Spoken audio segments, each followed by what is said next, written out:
Que el Señor ahora nos bendiga a través de su palabra. ¿Quién se anota esto? Que su palabra sea honrada en cada uno de nuestros corazones.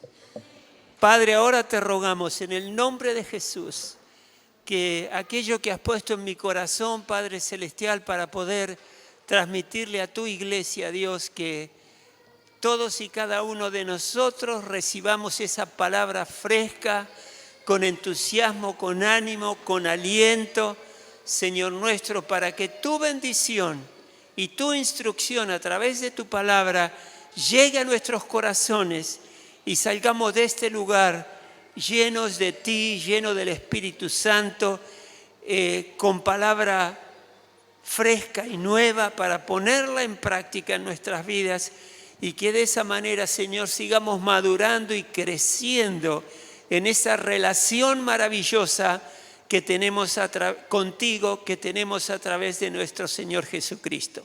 Bendecimos esta palabra, esta porción de tu palabra, bendecimos la Biblia entera, en el nombre de Jesús de Nazaret, lo hacemos. Amén y amén. Amén, hermanos. Quédense paraditos. Perdón, los agarré en medio camino. Quiero leerles un versículo que no creo que esté en la pantalla, pero es muy breve y muy conocido. En Levítico 27 dice, conságrense a mí, acá está Dios hablando, conságrense a mí y sean santos porque yo soy el Señor su Dios. Levíticos 27. Y después en el Nuevo Testamento, en 1 de Pedro 1:16 dice, pues está escrito, sean santos porque yo soy santo.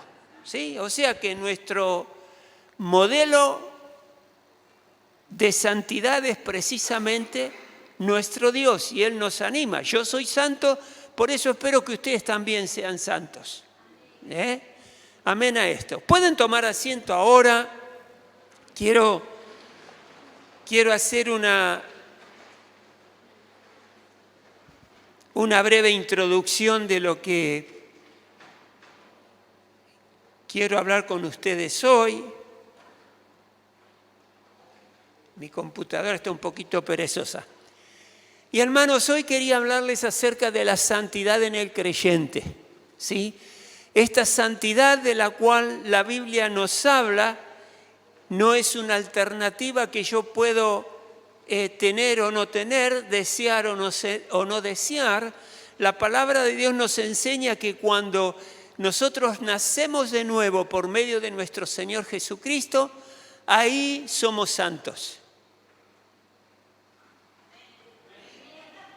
Bueno, yo al menos soy santo, no sé ustedes. Escuchamos la palabra de Dios, recibimos a Cristo en nuestros corazones y ahí dice la palabra de Dios que somos santos, apartados para nuestro Dios. La santidad de Dios es un atributo que es sumamente trascendente para la vida del creyente. Es algo que realmente no puede estar fuera de nuestra mente, de nuestro corazón, de nuestro sentir, si es que hemos nacido de nuevo. Hagamos por un momento imaginemos algo. Imagínate por un momento que Dios, un Dios todopoderoso, pero ese Dios no es santo. Es todopoderoso. No estoy hablando de nuestro Dios, es una imaginación que les estoy ayudando a hacer. Supóngase que ese Dios es todopoderoso, pero no es santo. ¿Cuánto daño haría por no ser santo? Supóngase que ese Dios es justo, pero cuando actúa, no actúa con santidad. ¿Y qué actuar injusto sería de parte de ese Dios? Porque no hay santidad. Lo mismo nos imaginamos que si ese Dios puede redimir, pero cuando redime no lo hace con justicia, no lo hace con santidad, lo haría a su antojo. No sé, tiraría una moneda al aire a ver si este va a ser santo o no, no sé cómo lo haría. Pero la santidad es sumamente trascendente en el reino de Dios, porque Dios es santo. Y saben que según lo aprendemos en la Biblia, desde el principio ha colocado Dios al hombre y a la mujer en un lugar santo, en el jardín del Edén. Imagínense ahí a Adán y Eva en ese lugar santo que Dios le había preparado, en un lugar que estaba intacto porque no había sido todavía contaminado por el pecado.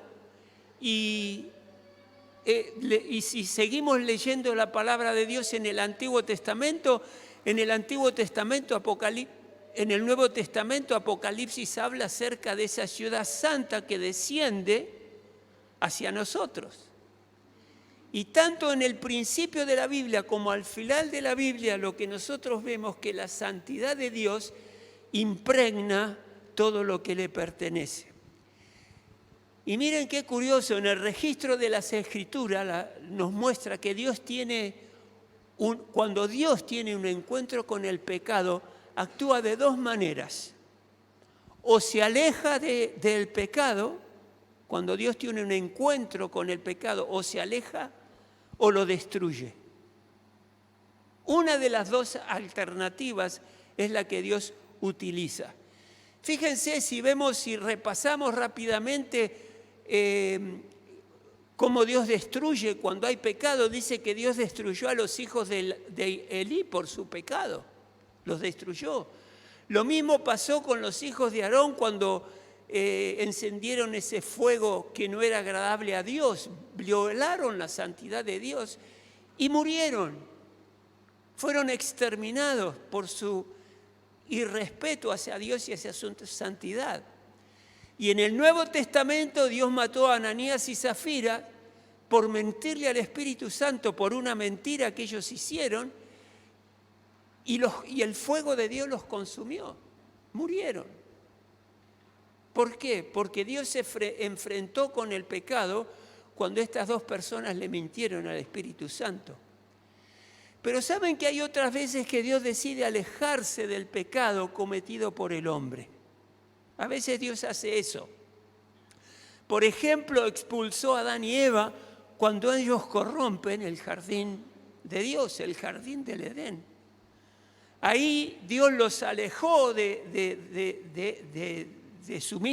él mismo, por supuesto hasta que aparece la persona de nuestro Señor Jesucristo, porque esto no quedó así, sino que vino Cristo y estamos recordando la obra que Él hizo en la cruz, pero lo que notamos es que ahí hubo un alejamiento de Dios, tanto de Adán como de Eva.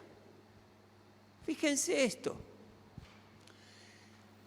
En el momento que nuestro Señor Jesucristo está experimentando próximo a la muerte, y en el momento en que todo el pecado de la humanidad, toda la rebelión de la humanidad, Jesucristo se lo lleva en la cruz, en ese momento Jesucristo sustituyéndolo a nosotros, que tendríamos que nosotros haber sido condenados en la cruz, Él toma nuestro lugar, pero en ese momento en que el pecado viene a Él, el pecado de la humanidad viene a Él, Él expresa lo siguiente: Dios mío, ¿por qué me has abandonado? Y lo abandona porque ahí Jesucristo estaba tomando todo el pecado de la humanidad, y esto hace que el Dios se aleje de esa situación. No sé si me hago explicar. Cuando Dios tiene un encuentro con el pecado, Él se aleja o lo destruye. Tenemos el ejemplo, no sé, lo que hemos leído en el Antiguo Testamento, en Éxodo 33, el ejemplo de que el pueblo de Dios, a través de Aarón, que era el hombre que en ese momento era responsable de la parte religiosa del pueblo de Dios, construye un becerro de oro, ¿se acuerdan? Ahí el pueblo estaba abandonando a Dios, estaba en un acto de idolatría, y el pueblo decide alejarse de Dios. Y en ese momento leemos en Éxodo capítulo 3, versículo 1, el Señor le dice a Moisés, que era en ese momento quien dirigía al pueblo: anda y vete de este lugar junto con el pueblo que sacaste de Egipto. Fíjese qué interesante, dice el pueblo que sacaste de Egipto. es como que, saben que Dios sacó al pueblo de Egipto a través de Moisés. Pero aquí como que Dios le está diciendo a Moisés, te están escuchando más a vos que a mí. Le dice Dios, por eso expresa ese pueblo que sacaste de Egipto y dirígete a la tierra que bajo juramento prometí a Abraham, a Isaac y a Jacob, que les daría a sus descendientes. Pero fíjense en esto, enviaré a un ángel delante de ti y desalojaré a cananeos, amorreos, hetitas, fereceos, heveos y jebuseos.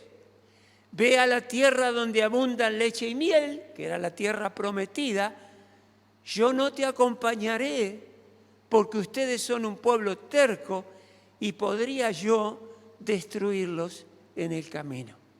Fíjense nuevamente cómo ese acto de idolatría y de rebelión hacia Dios hace que Dios le diga al pueblo, yo no los voy a acompañar.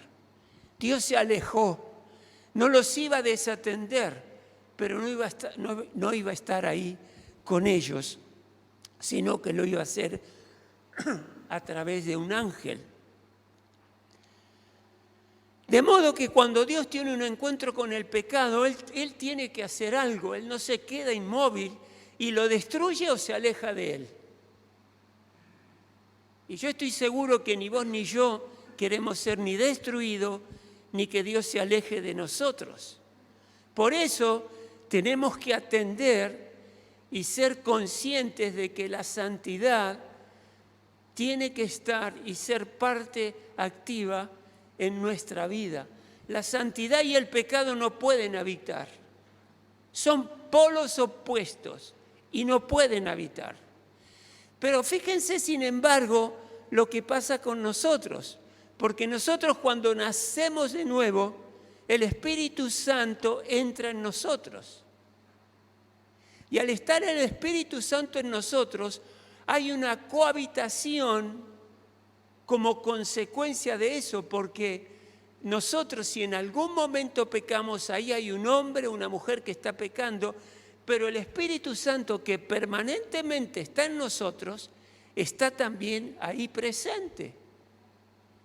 Ahora, uno se puede preguntar, ¿cómo se da el hecho de que Dios habita en nosotros por medio del Espíritu Santo permanentemente y por momentos nosotros pecamos? ¿Cómo se da esa situación del Espíritu Santo queriéndose alejar del pecado estando en nosotros? Esa es una gran pregunta. Efesios 4:29 dice el apóstol Pablo, eviten toda conversación obscena. Esto es un ejemplo que nos ayuda a entender. Eviten toda conversación obscena. Por el contrario, que sus palabras contribuyan a la necesaria edificación y sean de bendición para quienes los escuchan. Ahí él está dando una clara indicación de que cuando nosotros hablamos, contribuyamos, estemos atentos para con lo que decimos, edifiquemos a quien nos escucha y seamos de bendición para quienes nos escuchan. Que no perdamos el tiempo utilizando palabras inadecuadas que destruyen, que lastiman u obscenas. Y dice, siguiendo el versículo, no agravien al Espíritu Santo de Dios con el cual fueron sellados para el día de la redención. ¿Cómo entristecemos al Espíritu Santo? En este caso, en este ejemplo, utilizando palabras obscenas, palabras que no edifican, palabras que no construyen, eso agravia al Espíritu Santo. Otra versión dice, no entristezcan al Espíritu Santo. ¿Y saben cuál es el original de esta palabra? Quiere decir que no causen una herida o que no causen una angustia a aquella persona, o sea, en este caso, a la persona del Espíritu Santo. Entonces es ahí nos podemos dar cuenta que de alguna manera el Espíritu Santo, por yo haber actuado incorrectamente, se está alejando de mí, permaneciendo Él en mí. ¿Se entiende esto? Por ahí es un poco difícil de entender, pero déjenme que lo siga explicando. El cristiano que entra en la práctica del pecado, lo que pierde es la llenura del Espíritu Santo.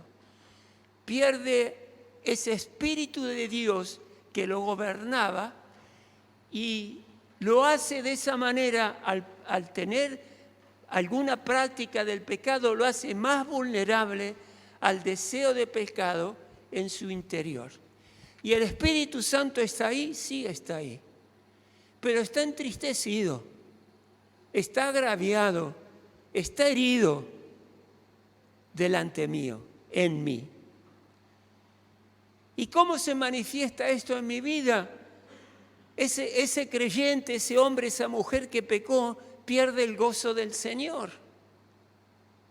Esa persona pierde la motivación por las cosas del Señor. Esa persona pierde pasión por las cosas de Dios, porque el Espíritu Santo está ahí entristecido, como alejado de lo que fue la llenura del Espíritu Santo para esa persona. ¿Se va entendiendo esto? Todo esto te sucede y me sucede de parte de Dios, este perder el gozo, perder la motivación, perder la pasión, sucede esto de parte de Dios para que yo entienda y vea que me estoy alejando de Dios.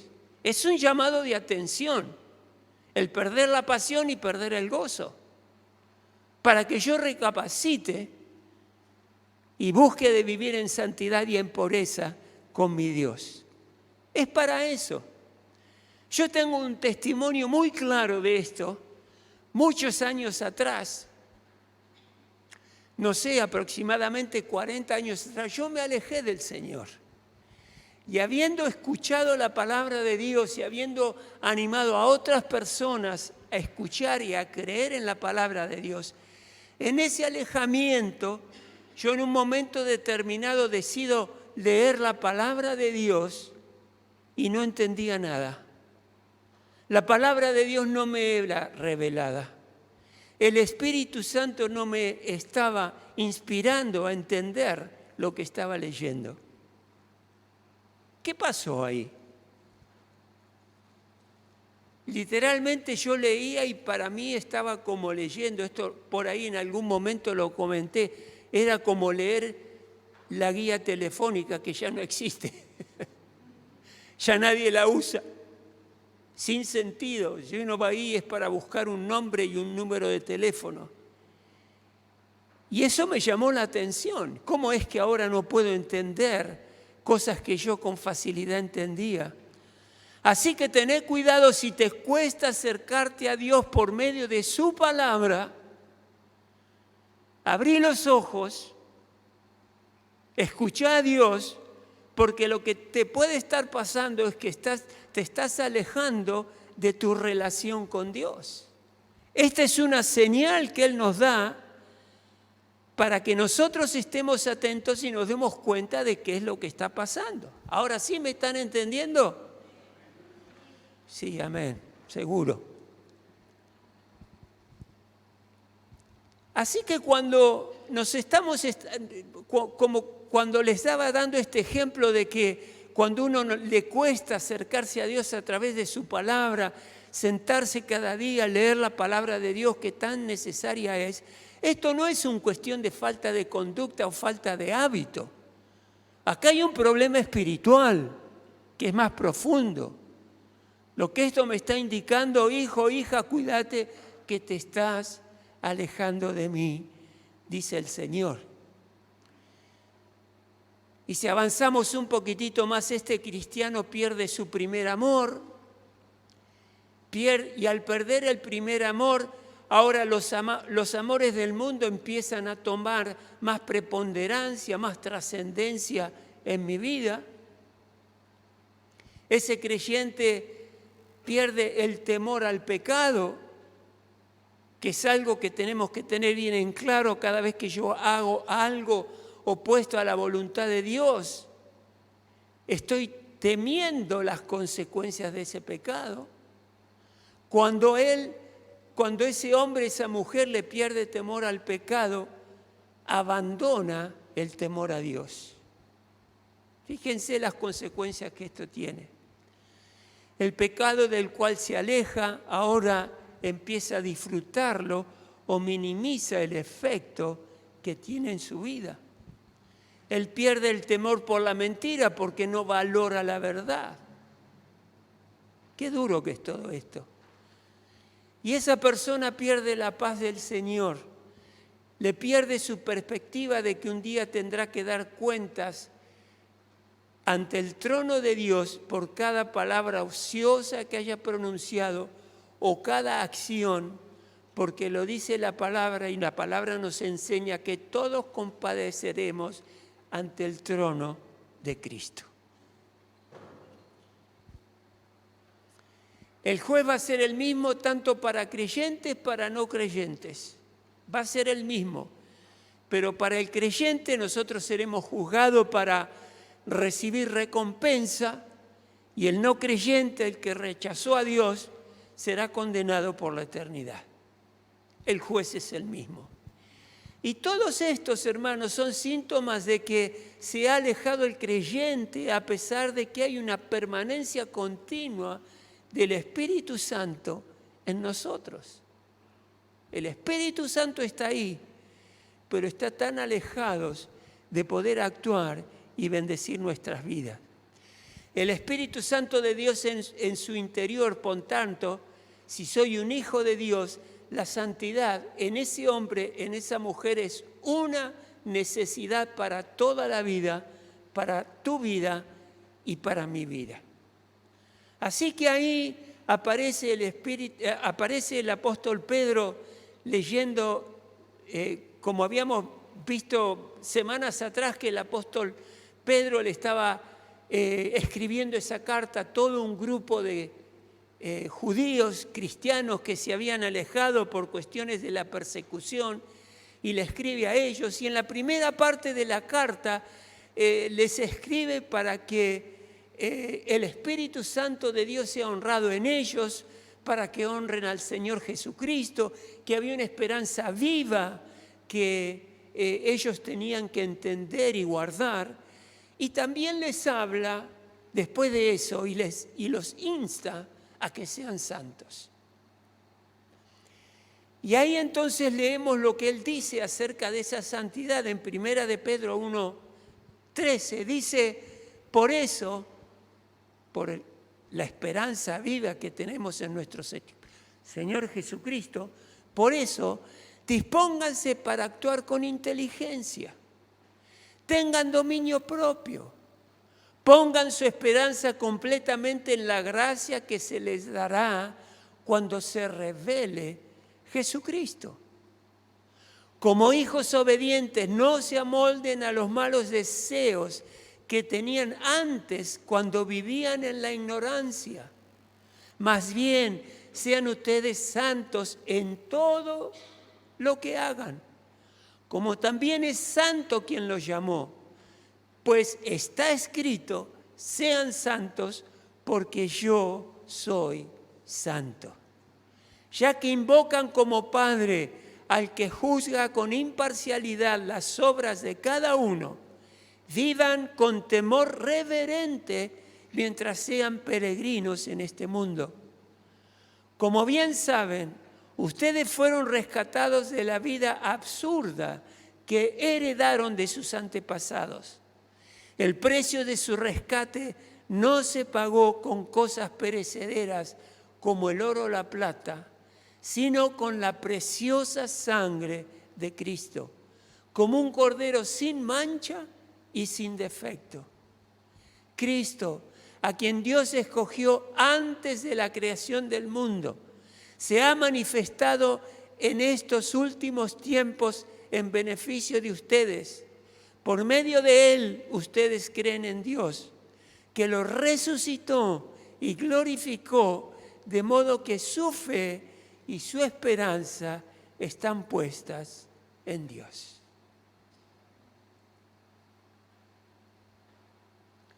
Y el versículo central en todo esto que hemos leído es ese que dice, sean santos porque yo soy santo. Aquí no hay alternativa. Aquí no hay manera de eludir esta enseñanza, este mandato que tenemos de parte de nuestro Dios a través del apóstol Pablo. Por eso dice al principio, dispónganse para actuar con inteligencia. Este es el primer mandato que escuchamos de parte de Dios. Y acá lo que tenemos que hacer a disponernos para actuar con inteligencia es preparar nuestra mente para actuar. Enfocar nuestra mente verticalmente con lo que viene del cielo, con lo que Dios nos enseña a través de su palabra. Nosotros todos queremos llenar nuestros anhelos y lo que la palabra de Dios nos está diciendo, que no llenemos esos anhelos o no, no llenemos esos anhelos con las cosas del mundo, sino con las cosas que vienen de Cristo, por aquello que es venidero. No podés vivir la eternidad alimentándote con cuestiones del mundo. ¿Por qué? Porque estamos en una lucha diaria. Nos tenemos que cuidar, tenemos que ser inteligentes. Dice Efesios 6:12, porque nuestra lucha no es contra seres humanos. ¿Cuánto hemos leído esto? La lucha no es contra el vecino, la esposa, el esposo, el amigo, el hermano, no. Dice claramente, porque nuestra lucha no es contra seres humanos, sino contra poderes, contra autoridades, contra potestades que dominan este mundo de tinieblas, contra fuerzas espirituales malignas en las regiones celestiales. Todos estos poderes, autoridades, potestades del mundo de las tinieblas, dominios del mundo de las tinieblas, sin Cristo nos llevan a la muerte. Literalmente nos llevan a la muerte. Es solamente por Cristo que podemos superar todo este poder y toda esta autoridad que se quiere venir en contra nuestro. Es a través de Dios. Por eso tenemos que estar listos y alertas cada día para la batalla y realmente disponernos a actuar con inteligencia, saber lo que estamos haciendo, pensarlo bien para no equivocarnos. Y el segundo mandato dice, tengan dominio propio. Otra versión dice, sean sobrios. Y ustedes saben que el dominio propio es un fruto del Espíritu Santo. Por lo tanto, si mi alimento no proviene del Espíritu Santo, porque el Espíritu Santo no me gobierna, no tendré esa virtud, no tendré ese dominio propio que tanto necesitamos. Y si Cristo nos dio una vida nueva, ahora vivo de acuerdo a la nueva vida que Él me ha dado, ¿verdad? Él me salvó y me dio una nueva vida para que haya un cambio en mi conducta, en mis hábitos, en mi manera de pensar. Y las pasiones de la carne, hermano, son capaces de arrastrarnos hasta llegar a vivir una vida absurda, como dice el versículo anterior que vivimos. Una vida pecaminosa como antes de nacer. Es terrible.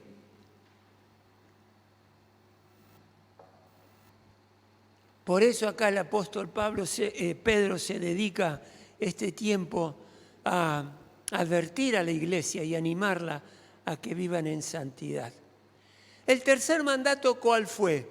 Pongan su esperanza completamente en la gracia que se les dará cuando se revele Jesucristo. Importantísimo este pedido que hace Pedro. Pongan su esperanza completamente en la gracia. Ustedes saben que la gracia es el favor de Dios inmerecido. Pero acá parecería que está hablando de otra gracia y realmente no. Acá cuando dice poner la esperanza completamente en la gracia que se les dará cuando Jesucristo sea revelado, cuando se revele Jesucristo.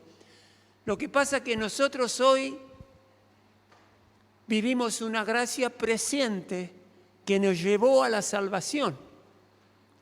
Por gracia, siendo rebeldes, Dios nos salvó, nos perdonó y ahora tenemos la vida eterna. Y vivimos bajo esa gracia presente.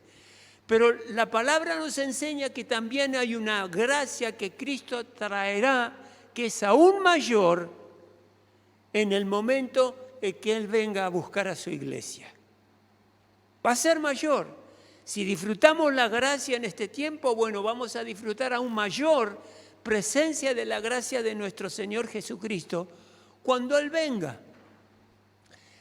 Y esto no es por mi sabiduría, no es por mi capacidad ni mi inteligencia, sino que es el don de Dios, es la gracia de Dios que está prometida para nosotros. Y acá el apóstol Pedro nos puede ayudar a entender esto un poquitito mejor al poner esa esperanza completamente en la gracia que ha de venir. En 2 de Pedro 3:10 dice, pero el día del Señor vendrá como ¿qué? Como un ladrón. Nadie sabe cuándo llega un ladrón a la casa de uno, pero Él vendrá sorpresivamente, inesperadamente, y en aquel día los cielos desaparecerán con un estruendo espantoso. Los elementos serán destruidos por el fuego y la tierra, con todo lo que hay en ella, ¿será qué? Será quemada. Todo esto que vemos. Ya que todo será destruido de esa manera, y acá viene una pregunta, ¿no deberían vivir ustedes como Dios manda, siguiendo una conducta intachable y esperando ansiosamente la venida del día de Dios? Vivan en santidad, es lo que está diciendo. Ese día los cielos serán destruidos por el fuego y los elementos se derretirán con el calor de las llamas. Pero, según su promesa, esperamos un cielo nuevo y una tierra nueva en los que habite la justicia. Qué tiempo maravilloso va a ser eso. Qué tiempo extraordinario. ¿Ustedes vieron bajar cuando un volcán está en erupción? ¿Vieron bajar la magma que va? La mama no, ¿Cómo es? Eso, la mama. ¿Vieron cómo quema y destruye todo? No deja nada en el camino. Aunque haya hierro, haya el metal que sea, lo funde y lo destruye todo. No queda nada. Y esto es lo que va a pasar. Por eso aquí el apóstol Pedro está llamando la atención, y si todo lo que tenemos a nuestro alrededor será destruido, ¿por qué prestarle tanta atención a aquello que desaparecerá y descuidar aquello que será eterno, lo que viene de parte de Dios? ¿Se dan cuenta de esto? Por eso el apóstol Pedro está poniendo y haciendo referencia a esa promesa. Tengan en cuenta esa promesa extraordinaria, que lo que estamos esperando es un cielo nuevo y una tierra nueva. Y en ese lugar no habrá injusticia de ninguna manera.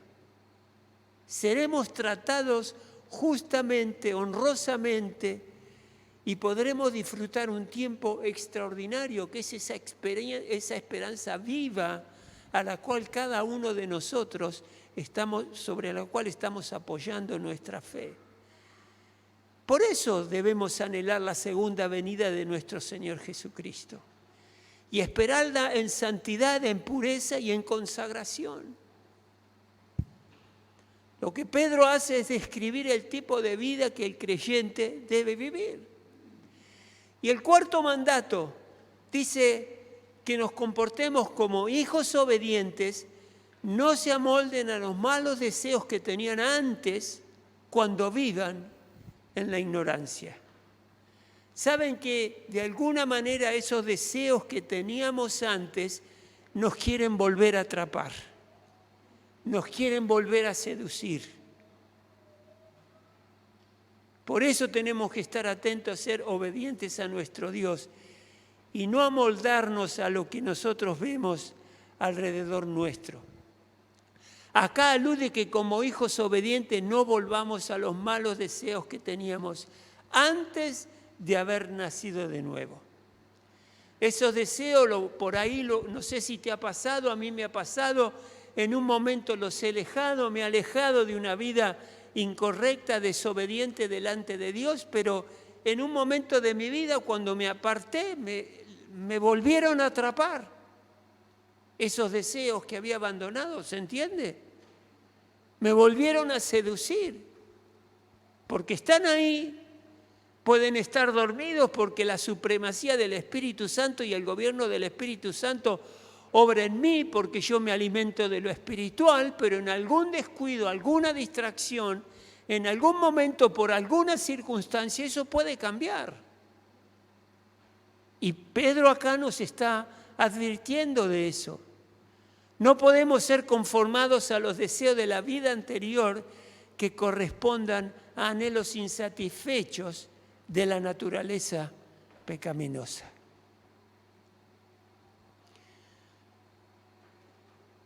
Y si somos honestos, todos nosotros tenemos anhelos, algún anhelo insatisfecho que por ahí nos pueden confundir. Pero el Hijo de Dios tiene que recordar que aunque tenga anhelos insatisfechos, alguna necesidad que lo está atrayendo, nunca debe aprobar la satisfacción de resolver eso por un camino ilegítimo.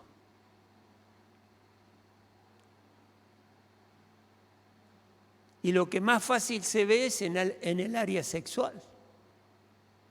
No podemos, hay un deseo, hay una necesidad de poder tener esa actividad que Dios ha creado para el ser humano, para que se deleite con su esposa, pero la esposa llega después del casamiento.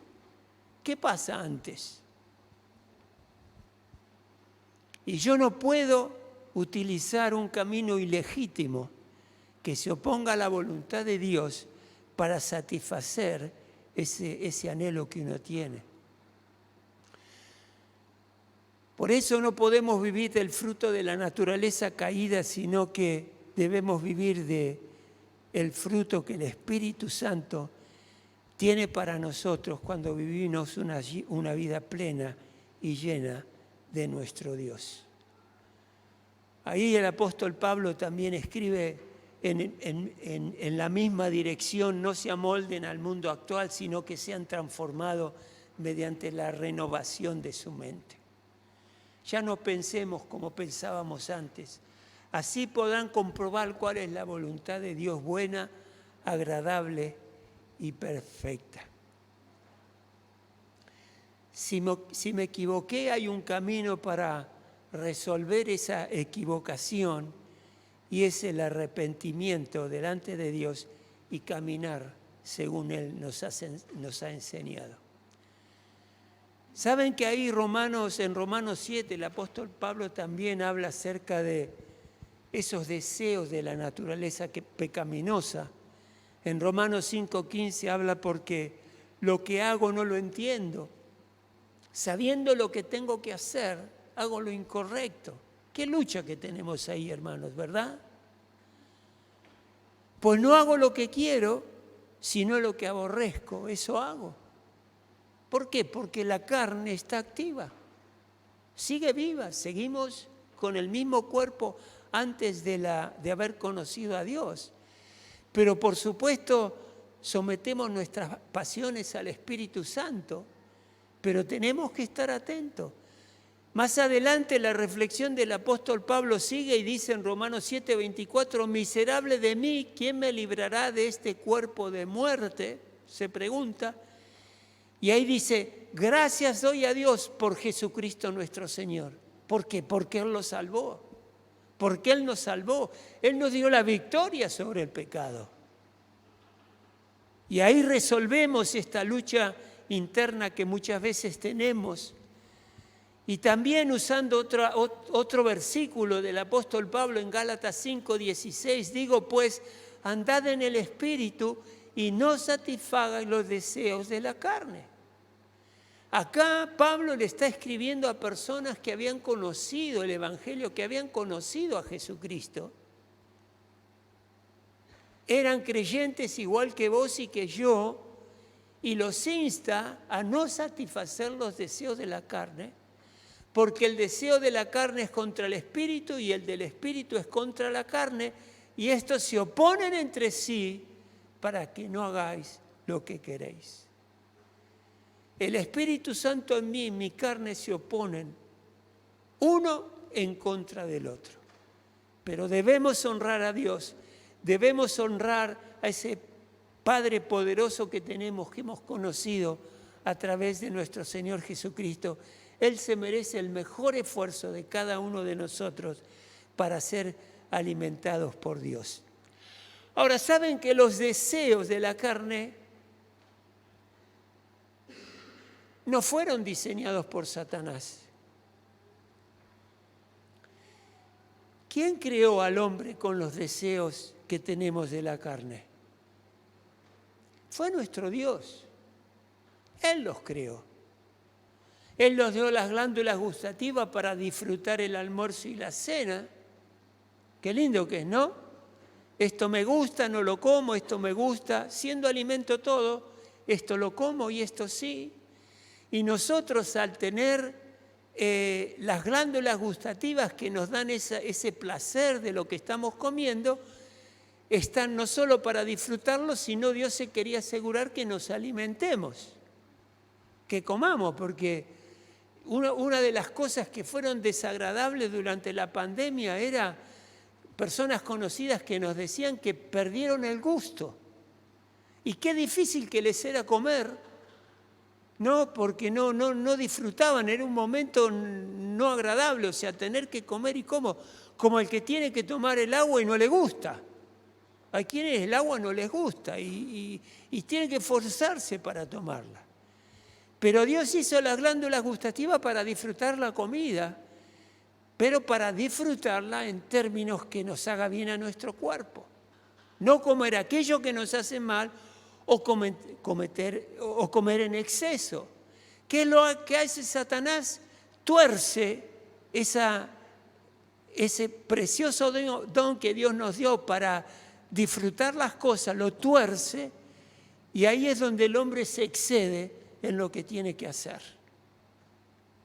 El deseo de la carne, el deseo sexual, Dios lo puso para que el hombre lo disfrute en el matrimonio, y viene Satanás y lo retuerce, lo hace ver como algo atractivo, y entonces el hombre empieza a practicarlo cada vez que puede con quien sea.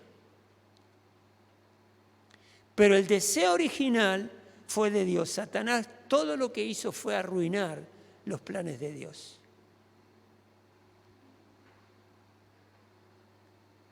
Esto lo escribe C.S. Lewis en libros que ha escrito, hace este análisis que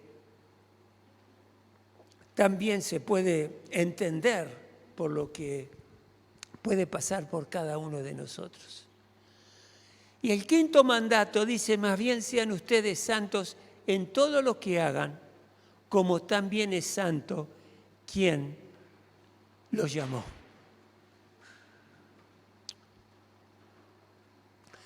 ¿Cuándo hay que ser santo?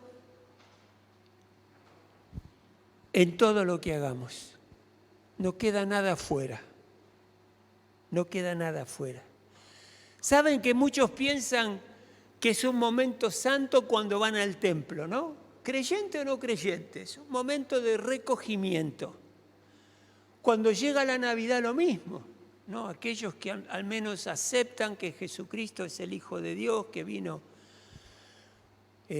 años atrás, Y también hay como que un sentir de la santidad, de la pureza, o en Semana Santa, ¿no? Pero acá lo que me está diciendo la palabra es que debemos ser santos en todo momento, en todo tiempo, en toda circunstancia. Sean ustedes santos en todo lo que hagan, ya sea en los negocios, ya sean en compra, ya sea en la diversión, ya sea en el esparcimiento, en todo sean santos. Háganlo para que su santidad no se vea lastimada. Y hay 3 razones por las cuales debemos ser santos. Debemos ser santos porque quien nos llamó, ¿qué es? Es santo. Debemos responder a la santidad de nuestro Padre. Porque Él nos salvó, Él nos dio una nueva vida y en ese momento Él nos declara santos. Yo no puedo elegir, bueno, ahora soy creyente, pero decido no ser santo. No, no es así. Primero Dios te eligió. En el pasado eterno Dios nos eligió a cada uno de nosotros. Cuando conocemos a Cristo Jesús, lo conocemos porque Jesús se reveló a nuestra vida. No es que nosotros somos tan bonitos que fuimos a Cristo a tener la salvación. No, Él nos condujo a los pies de Dios. Es mérito de Cristo.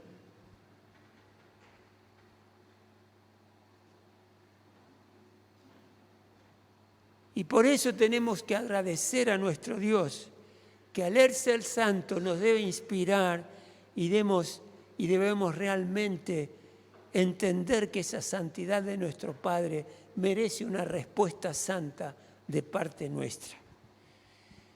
Y lo que representa el Padre en la vida de uno es importante. No sé qué situación habrás tenido con tu papá, pero yo me acuerdo que en una oportunidad estábamos con mis hermanos en la cocina charlando y mi papá estaba acostado, ya era medio tarde, él estaba acostado, pero nos escuchaba. Y yo se ve que dije una grosería cuando estaba hablando con mis hermanos. Dije algo feo, una mala palabra, que no se la voy a decir, pero era muy mala. Y enseguida mi papá, él me llamaba Hugo, no Carlos, enseguida escucho la voz de mi papá, Hugo, vení para acá, me escuchó. Y me dice, ¿alguna vez vos me escuchaste a mí pronunciar esa palabrota que pronunciaste? No, papá, la verdad que no, discúlpame. ¿Cuándo hablé yo así?, me decía mi papá. Y la verdad que no te escuché, papá, hablar así. La escuchaste por ahí, ¿verdad? Y sí. No te quiero escuchar más hablar de esa manera. ¿Y por qué decidí no hablar más de esa manera? Porque era mi padre. Y yo tenía que respetar lo que él me enseñaba. Y de la misma manera, nosotros debemos respetar a nuestro Dios, porque Él nos declara santo. No fue una elección nuestra. Él nos hizo santos.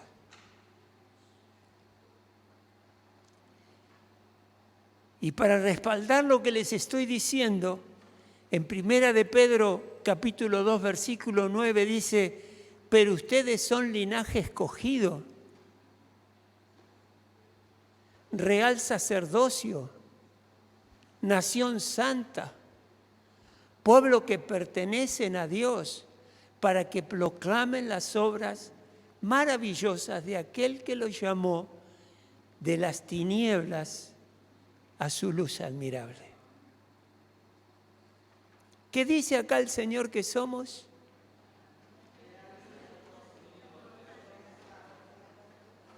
Somos nación santa.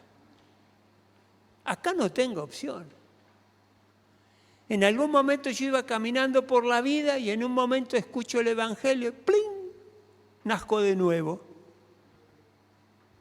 Ahí al instante hice la oración de fe, de todo corazón, entendí el Evangelio, soy santo.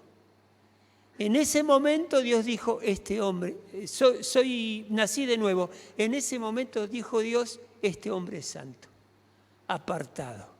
Satanás ya no me lo puede tocar. No es una elección, ¿se entiende esto, hermanos? No es algo que yo pueda decir, creo, nací de nuevo, pero no soy santo. No. Dios nos declaró hombres y mujeres santas, pueblo santo, para Él.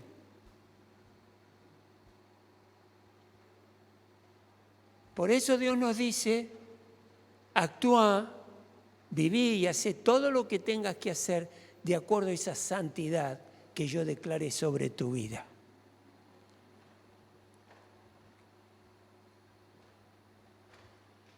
Y otra razón para ser santos es que, ya que invocan como Padre al que juzga con imparcialidad las obras de cada uno, vivan con temor reverente mientras sean peregrinos en este mundo. Temor reverente es temor a Dios, reverencia a Dios. Eso implica santidad. Y después dice, mientras sean peregrinos en este mundo, acá estamos claramente pasando un tiempo transitorio que va a terminar y después vamos a estar con nuestro Dios. Y por último, la tercera razón es, como bien saben, dice el versículo 18, ustedes fueron rescatados de la vida absurda que heredaron de sus antepasados. Éramos rebeldes. Esa rebeldía fue heredada de nuestros antepasados, pero vino Cristo a rescatarnos. Y nos rescató de qué manera. Dice, el precio de su rescate no se pagó con cosa perecedera como el oro o la plata, sino con la preciosa sangre de Cristo, esa sangre que Él derramó como de un cordero sin mancha y sin defecto.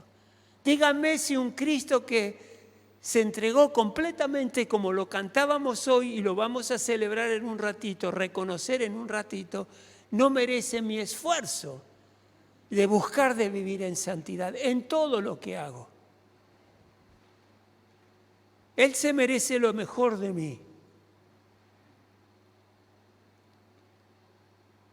Por eso, hermanos, Dios nos escogió antes de la creación del mundo. Escogió también a su Hijo Jesucristo antes de que nosotros naciéramos, antes de la creación del mundo, para que nosotros seamos beneficiados con la salvación preciosa que hoy tenemos. Y es nuestro Dios quien nos protege y nos cuida. Por eso, en nuestra rebelión, Cristo vino para nuestra salvación. Por eso respondámosle a Dios como Él se merece, porque gracias a nuestro Señor Jesucristo creemos en nuestro Dios. Ponete de pie ahí donde estás, vamos a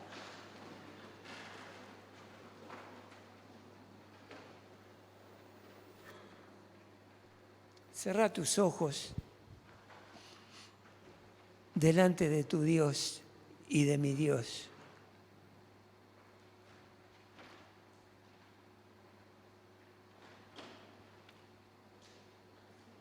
Y ahora te invito a que pienses por un momento, reflexiones.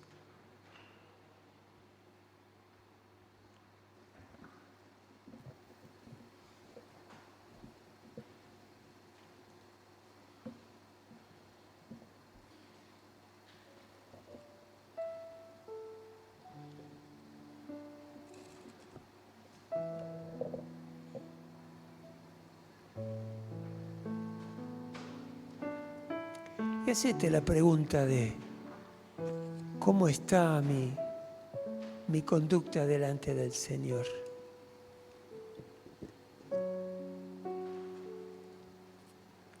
¿Sabe que ser santo no es principalmente tener una vida moralmente aceptable?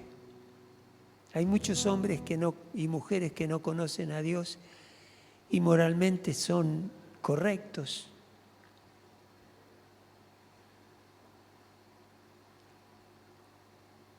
La santidad es ser apartados, consagrados a Dios, reverentes a Él. Ustedes vieron que tengan los ojitos cerrados por un momento más, que si leemos en el Antiguo Testamento, en Levíticos, por ejemplo, había instrumentos que eran santos, había vasos que eran santos, mesas que eran santas, elementos santos, que por ser materiales no tienen moral, o sea, no necesitan, de ninguna manera pueden actuar en santidad, que uno diga, se están conduciendo en santidad. Todos esos elementos, esos vasos, esas mesas habían sido apartadas para el servicio a Dios, para llevar los cultos religiosos que Dios había establecido. Para eso eran apartadas y no se usaban para otra cosa. Y de la misma manera nosotros hemos sido apartados, consagrados a nuestro Dios, para vivir en santidad, en pureza, para que nosotros podamos realmente anunciar a ese Cristo maravilloso con nuestro ejemplo, nuestro testimonio, nuestra manera de hablar, nuestra conducta, con decisiones sabias, honestas.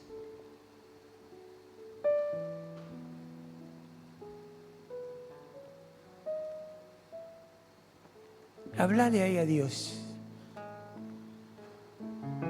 y decile lo que está en tu corazón.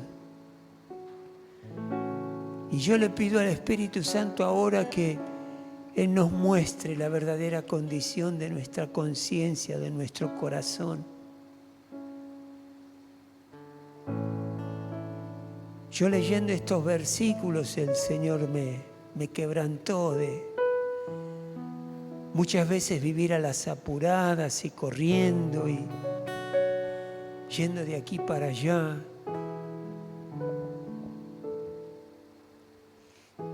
Y saber que hay un Dios santo que en todo lo que hagamos, Él está esperando que actuemos en santidad y en pureza. Habla con Dios ahí donde estás.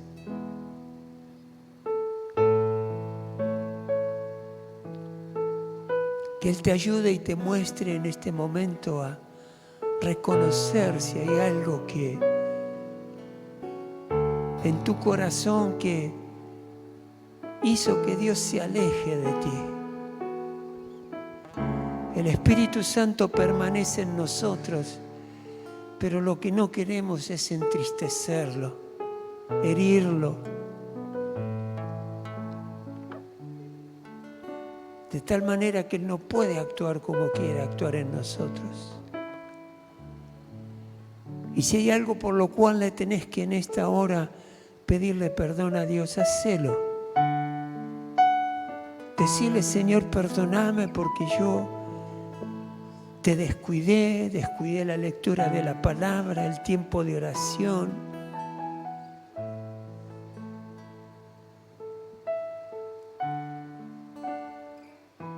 Por ahí actuaste mal con referente a alguien. Con tus pensamientos no estás honrando a Dios. Están pensando cosas que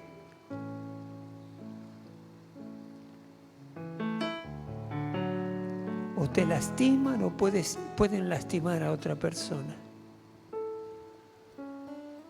Pedile perdón si es así. Sabe que en la palabra de Dios, en la parte sur de Israel, cuando estaban divididos, durante 150 años, Dios les habló de algo que habían hecho que estaba incorrecto. Y después de 150 años, Dios tuvo que corregirlos, porque en todo ese tiempo no habían tomado la decisión de pedirle perdón a Dios por lo que habían cometido. Y el tiempo esto no lo resuelve. Cuando hay cosas que hemos decidido hacer o hemos hecho mal y nos damos cuenta, y sino que el Espíritu Santo nos lo muestre, el tiempo no lo resuelve. Lo único que resuelve esto es el arrepentimiento, siguiendo el camino de Dios,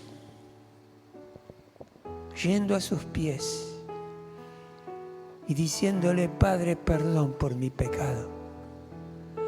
Perdóname porque me equivoqué. Perdóname porque actué de una manera que no es digna de un hijo o de una hija de Dios. Perdóname, Padre. Perdóname. Y ahora que vamos a tomar la cena, ¿cuánto más necesitamos de ponernos a cuentas con Dios? Ahí el apóstol Pablo le decía a la iglesia, a los corintios: examínese cada uno delante de Cristo Jesús. Y si hay alguna duda, alguna incomodidad, algo que el Espíritu Santo nos hace que nos inquieta, ahí pedile a Dios perdón. Decile: Padre, perdóname, perdóname, perdóname. Quiero estar a cuentas contigo y a través de tu perdón disfrutar esta cena, que es un acto de gratitud y de reconocimiento de lo que el Señor Jesucristo hizo en la cruz.